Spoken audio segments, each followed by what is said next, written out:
Bueno, finalmente esta situación que debía dirimirse en la Corte Suprema de Justicia tiene una respuesta por parte del máximo tribunal. Recordemos que el jefe de gobierno de la Ciudad de Buenos Aires había hecho una presentación justamente ante el máximo tribunal a raíz del decreto de necesidad de urgencia presidencial que establecía una suspensión de la presencialidad en las aulas. ¿Qué dice la Corte, Ricardo? Bueno, la Corte finalmente falló, Daniela, en torno al decreto anterior, recordemos, no al actual, al que está en vigencia, el DNU, que firmó hace unos días nada más Alberto Fernández. Lo que hicieron los integrantes de este tribunal, el máximo Tribunal de Justicia de la Nación, concretamente es resolver la causa que fue impulsada en su momento por el jefe de gobierno de la ciudad de Buenos Aires, Horacio Rodríguez Larreta, contra la suspensión de las clases presenciales, que recordemos había dispuesto el Poder Ejecutivo Nacional en el área metropolitana Buenos Aires.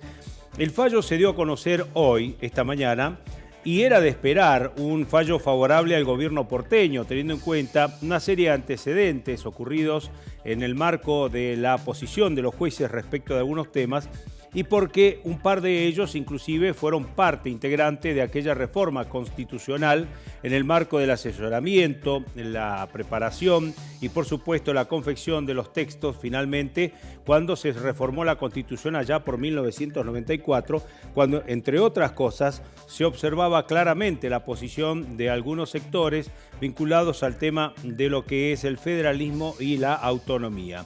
El fallo que se conoció en el día de hoy entiende la Corte Suprema, porque es unánime en cuanto a la decisión de hacer lugar a la demanda, reconoce que en el caso de la ciudad de Buenos Aires se violó la autonomía, pero presentaron tres posiciones diferentes. Por un lado, aparece el fallo de Juan Carlos Maqueda y Horacio Rosati. Ellos trabajaron en conjunto con los mismos argumentos, fijaron su posición. Luego hay dos fallos más, en este caso el de Carlos Rosenkrantz y el de Ricardo Lorenzetti.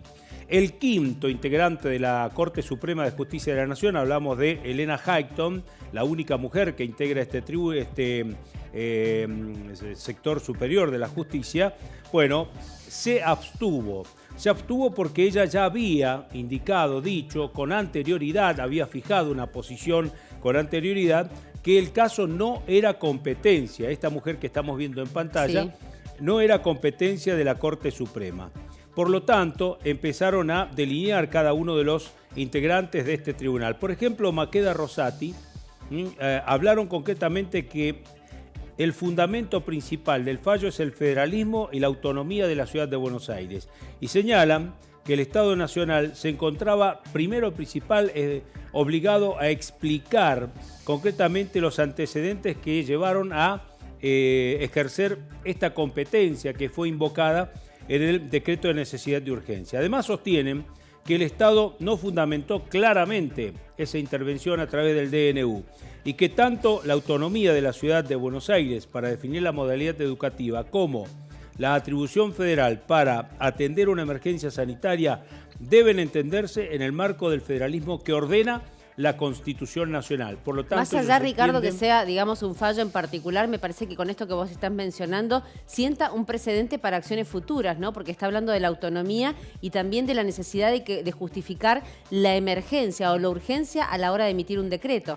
Totalmente, y hay que decir que un fallo de estas características, Daniela, siempre sienta un antecedente, jurisprudencia, para futuras cuestiones. Por ejemplo, el actual decreto de necesidad de urgencia que, recordemos, ha emitido el Gobierno Nacional y que mantuvo no solo aquella restricción, sino también aplicó otras. Por lo tanto, en este marco, concretamente, es que aparece este fallo de la Corte Suprema dándole la razón a la posición de la ciudad de Buenos Aires.